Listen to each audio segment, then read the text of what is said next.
لجپال کریم آقا حضرت محمد مصطفیٰ حبیب کبریا صلی اللہ تعالی علیہ وآلہ وسلم کو اللہ تبارک و تعالی نے ایسے مقام سے نوازا ہے.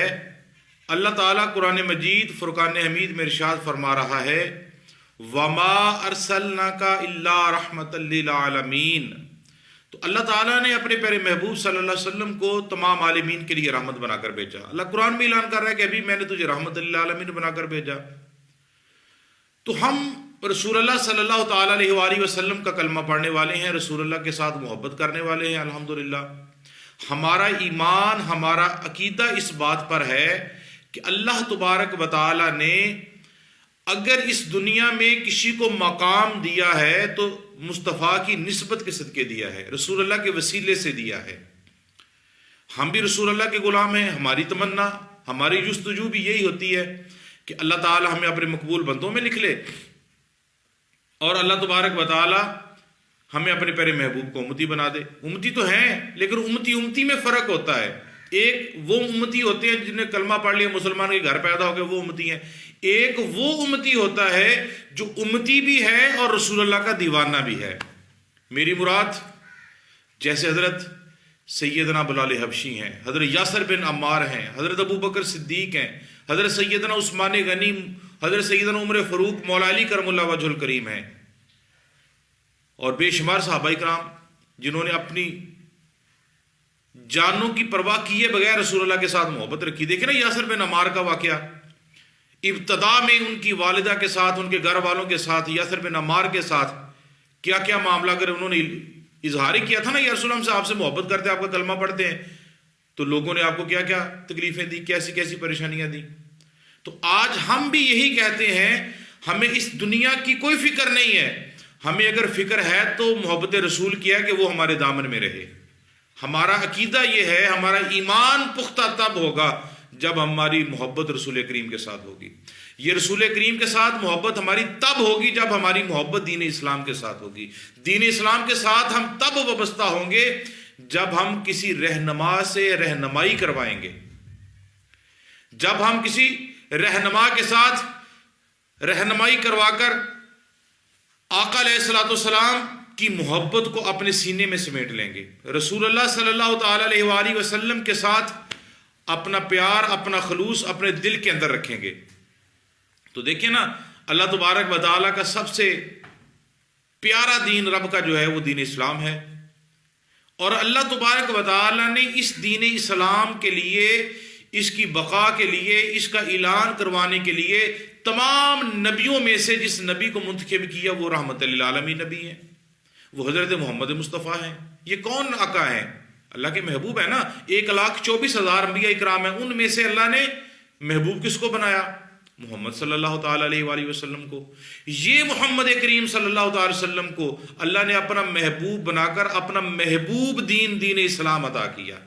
تو آج ہم دین اسلام میں ہیں, تو ہماری کوشش یہ ہونی چاہیے, ہماری محبت, ہماری لگن یہ ہونی چاہیے, اگر ہماری نسبت رسول اللہ کے ساتھ ہے پھر دین اسلام کے لیے ہم پکے ہو جائیں, مضبوط ہو جائیں, دین اسلام کے ساتھ پکی محبت کریں. جب ہماری محبت پکی ہو جائے گی تو پھر انشاءاللہ ہم جنت کے بھی حقدار ہو جائیں گے.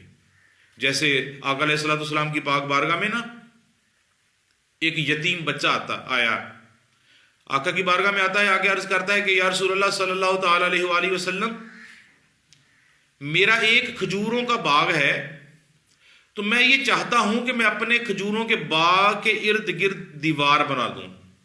میں دیوار بنانے کا سوچتا ہوں, لیکن میں کیا کروں یا رسول اللہ کہ میرے دیوار بنانے کے بیچ میں ایک میرے ہمسائے کا باغ ہے, وہ باغ جب وہ دیوار بناتا ہے تو اس کا ایک درخت جو ہے وہ میری جانب آیا ہوا ہے. جب میں دیوار بناتا ہوں تو اس ایک درخت کی وجہ سے میری دیوار ٹیڑھی ہو جاتی ہے. آقا علیہ الصلوۃ والسلام نے اسے بلایا, کہا کہ فلاں کا پیغام ہے کہ تو یا اپنا درخت اسے دے دے یا اسے اکھاڑ دے تاکہ اس کی دیوار ٹیڑھی بن رہی ہے, دیوار مسئلہ حل ہو جائے. اس نے کہا نہیں یا رسول اللہ میں تو نہیں کروں گا. آقا علیہ السلام نے فرمایا نہیں, تجھے اس درخت کی ایک قیمت بھی ملے گی، یا اسے بیچ دے یا اسے ویسے دے دے۔ اس نے نہ مانا۔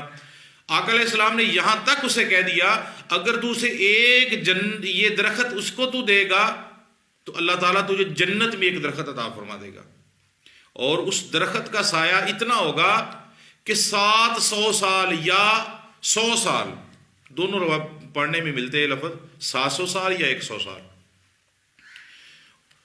اس درخت کے نیچے اگر ایک سواری گھوڑا دوڑاتا رہے پھر بھی اس درخت کا سایہ ختم نہیں ہوگا۔ اس نے پھر بھی نہ مانا۔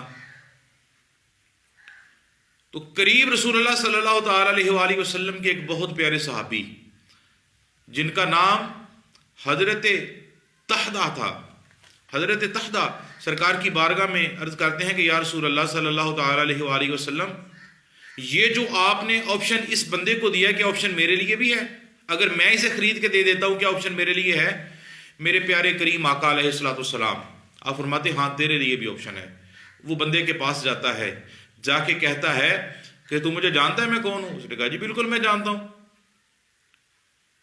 آپ فرماتے ہیں میرے ساتھ سودا کر لے، میرا باغ تو نے دیکھا ہے؟ جی بالکل دیکھا ہے، وہ 600 یا 700 درخت کا باغ ہے، اس میں 600 کھجوریں لگی ہیں اور بہت میٹھی کھجوریں ہوتی ہیں، اور آپ کے باغ میں ماشاءاللہ ایک میٹھے پانی کا کنواں بھی ہے، اور آپ کے باغ کی دیواریں اتنی اونچی ہیں کہ مدینہ سے ہی نظر آنی شروع ہو جاتی ہیں۔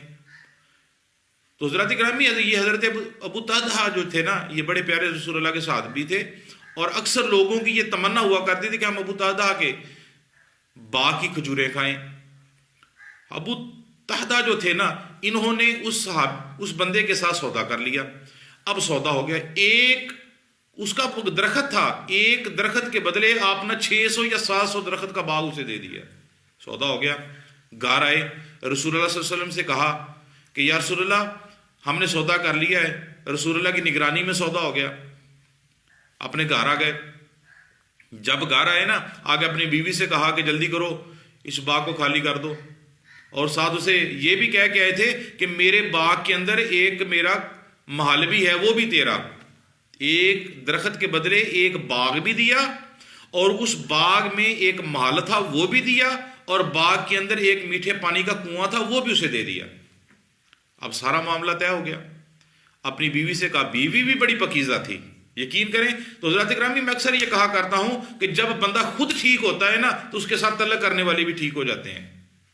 اس کی بیوی بھی اتنی رسول اللہ پر یقین عقیدہ رکھنے والی تھی کہ اس نے اپنے خامد سے، اپنے شوہر سے یہ نہیں پوچھا کہ یہ تو نقصان کا سودا کرے، ایک درخت کے بدلے اتنا کچھ؟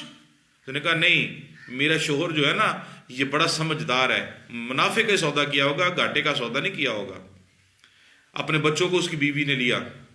ام طلحہ نے جب اپنے بچوں کو بھی اپنے ساتھ لیا، باغ سے نکلنے لگے، یہاں تک اس کا عقیدہ تھا کہ اس کے بچوں، چھوٹے چھوٹے بچے تھے، ان کے بچوں کے ہاتھوں میں جو کھجوریں تھیں نا وہ بھی باغ میں رکھ دیں، ایک بچے کے منہ کے اندر کھجور تھی وہ بھی نکال کر وہاں پر رکھ دی۔ اتنا عقیدہ رسول اللہ کے ساتھ، کہا کہ ہم نے باغ فروخت کر دیا اللہ کی راہ پر، ہم نے ایک درخت کے بدلے اللہ کی راہ پہ یہ باغ دے دیا ہے، ہم اس کے حقدار تو نہیں۔ اپنے بچوں سے کہا بیٹا کھجوریں پھینک دو۔